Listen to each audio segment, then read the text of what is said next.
नमस्कार, आप देख रहे हैं 4 PM। मैं हूं आपके साथ सिमरन। इस बुलेटिन में हम बात करेंगे देश और दुनिया की तमाम बड़ी खबरों की, लेकिन उससे पहले एक नजर आज की मुख्य सुर्खियों पर।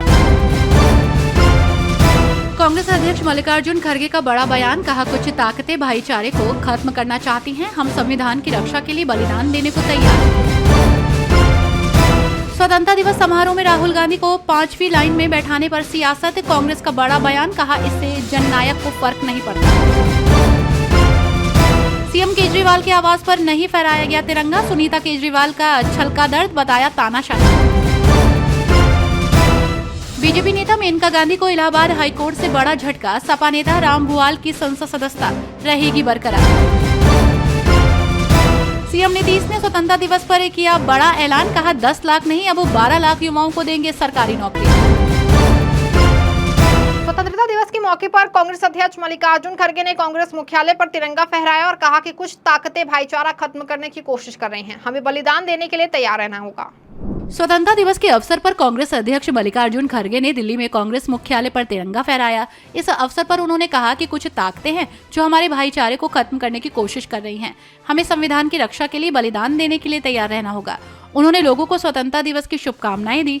आपको बता दें कि उन्होंने कहा कि कुछ लोग आज ये प्रचार करते हैं कि आजादी आसानी से मिल गई, लेकिन सच ये है कि लाखों लोगों ने कुर्बानी दी, अपना घर छोड़कर भटकते रहे। आज के हुक्मरान विभाजनकारी सोच को बढ़ावा दे रहे हैं, वे नफरत फैलाने की मंशा से विभाजन विभीषिका दिवस मनाते हैं।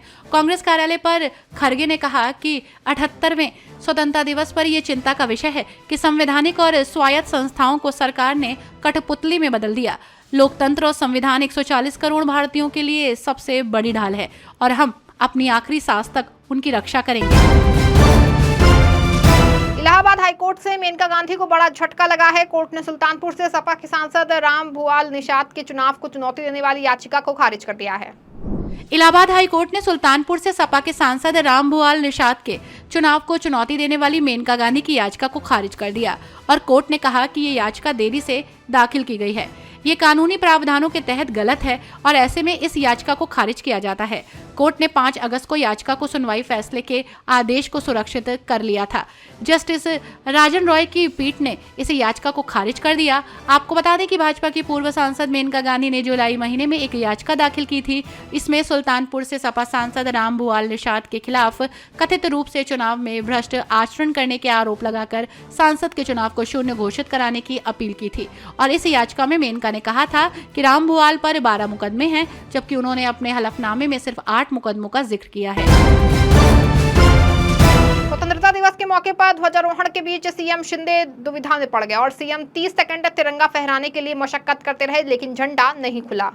महाराष्ट्र के मुख्यमंत्री आवास में 15 अगस्त के अवसर पर ध्वजारोहण के बीच लोग कुछ पल के लिए दुविधा की हालत में पड़ गए। दरअसल स्वतंत्रता दिवस पर ऐसा झंडा बांधा गया कि फ्लैग होस्टिंग के दौरान रस्सी खींचते ही उसमें गठान बन गई और झंडा खुल ही नहीं पाया। सीएम एकनाथ शिंदे करीब 30 सेकंड तक रस्सी खींचते रहे, लेकिन झंडा फहरा नहीं सके। इसके बाद पास खड़े सुरक्षा बल के जवान ने रस्सी खींची और तिरंगा फहराने लगा। तब राष्ट्रगान शुरू हो गया। दरअसल मुंबई स्थित मुख्यमंत्री आवास में 78वें स्वतंत्रता दिवस के अवसर पर ध्वजारोहण का कार्यक्रम रखा गया था, तो वहीं समारोह के दौरान उनके साथ उनके बेटे और लोकसभा सांसद डॉक्टर श्रीकांत शिंदे, मुख्यमंत्री कार्यालय के अधिकारी, पुलिसकर्मी और कर्मचारी मौजूद थे। लेकिन जब झंडे को फहराने की बारी आई तो मुख्यमंत्री एकनाथ शिंदे करीब 30 सेकंड तक मशक्कत करते रहे और गठान लग जाने से झंडा खुल नहीं पाया। ये देख पास खड़े जवान ने एक झटके में रस्सी को खींचा और झंडा खुलकर फहराने लगा। स्वतंत्रता दिवस के मौके पर ओडिशा सरकार ने बड़ा ऐलान करते हुए सभी सरकारी और प्राइवेट सेक्टरों में अब महिलाओं को पीरियड लीव देने की घोषणा की है।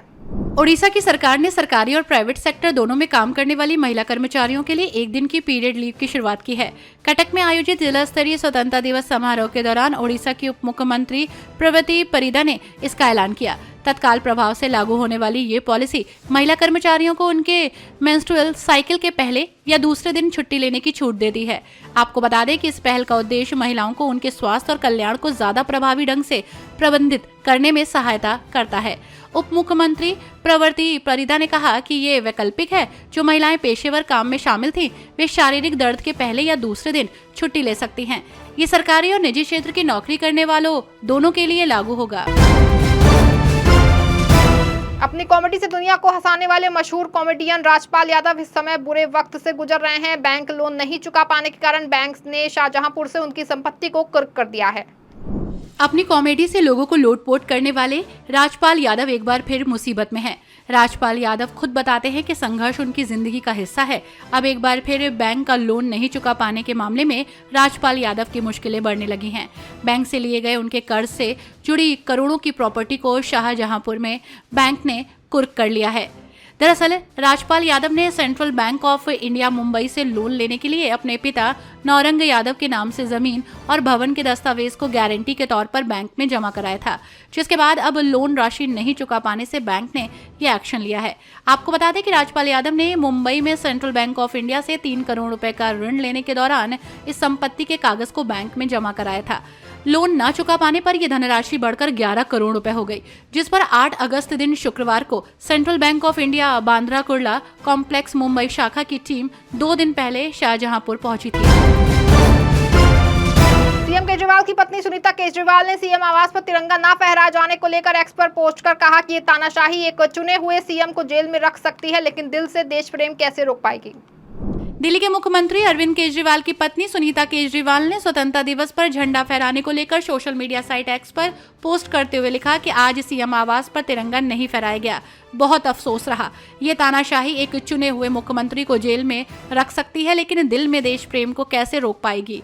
हरियाणा के हिसार में 12 अगस्त को एक सियासी जनसभा को संबोधित करते हुए सुनीता केजरीवाल ने कहा था कि आम आदमी पार्टी के राष्ट्रीय संयोजक और दिल्ली के सीएम अरविंद केजरीवाल हरियाणा के लाल हैं, वो हिसार के बेटे हैं। कोई सपने में भी नहीं सोच सकता था कि हिसार का लड़का एक दिन दिल्ली का मुख्यमंत्री बन जाएगा। ये इत्तेफाक नहीं हो सकता। मुझे लगता है कि भगवान आपके बेटे से कुछ बड़ा करवाना चाहते हैं। आप मंत्री आतिशी ने बीजेपी सरकार पर हमला बोलते हुए एक्स पर पोस्ट करते हुए लिखा कि जब 1947 में आजादी मिली थी तब ये उनके सपनों में भी नहीं विचार आया होगा कि एक चुने हुए मुख्यमंत्री को फंसाकर महीनों तक जेल में रखा जाएगा। दिल्ली सरकार में मंत्री आतिशी ने अपने एक्स पोस्ट पर कहा कि आज स्वतंत्रता दिवस है। जब 1947 में भारत को अंग्रेजों की तानाशाही से आजादी मिली थी, सैकड़ों स्वतंत्रता सेनानियों ने लाठियां खाईं। स्वतंत्रता सेनानी हमें ये आजादी दिलवाने के लिए जेल गए और अपनी जान की कुर्बानी दी। उनके सपनों में भी ऐसा विचार नहीं आया होगा कि एक दिन आजाद भारत में एक चुने हुए मुख्यमंत्री को झूठे मुकदमे में फंसाकर महीनों तक जेल में रखा जाएगा। आप सांसद संजय सिंह ने सीएम अरविंद केजरीवाल को याद करते हुए कहा था कि भारत में शिक्षा, स्वास्थ्य का स्तर बेहतर करने, बिजली पानी फ्री में मुहैया कराने और माता बहनों की बस यात्रा फ्री कराने वाले मुख्यमंत्री अरविंद केजरीवाल स्वतंत्रता दिवस के दिन भी जेल में हैं। ह्यूमन राइट वॉच की हाल ही में जारी एक रिपोर्ट के मुताबिक मोदी ने अपने 110 भाषणों में मुस्लिमों को लेकर नफरत भरी टिप्पणी की है। प्रधानमंत्री नरेंद्र मोदी को लेकर ह्यूमन राइट वॉच ने एक रिपोर्ट पब्लिश की है। इसमें कहा गया है कि प्रधानमंत्री नरेंद्र मोदी ने लोकसभा चुनाव अभियान के दौरान अपनी रैलियों में दिए गए 110 भाषणों में इस्लामोफोबिक टिप्पणी की। ह्यूमन राइट वॉच ने 16 मार्च को आदर्श आचार संहिता लागू होने के बाद पीएम मोदी के जरिए दिए गए 173 भाषणों का विश्लेषण किया। ह्यूमन राइट वॉच की रिपोर्ट में कहा गया कि मोदी ने कम से कम 110 भाषणों में मुस्लिमों के प्रति पूर्वाग्रह और नफरत भरी टिप्पणियां की। ऐसा लगता है कि इनका मकसद राजनीतिक विपक्ष को कमजोर करना और गलत जानकारी के आधार पर बहुसंख्यक हिंदू समुदाय में डर पैदा करना था, और उन्होंने विपक्ष और सिर्फ मुस्लिम अधिकारों को बढ़ावा देने वाला बताया। इसमें बीजेपी नेताओं के जरिए दिए गए भड़काऊ बयानों को लेकर भी बात की गई है। इस बुलेटिन में फिलहाल बस इतना ही। ऐसी तमाम राजनीतिक खबरों के लिए बने रहें और जुड़े रहें 4 PM के साथ। धन्यवाद।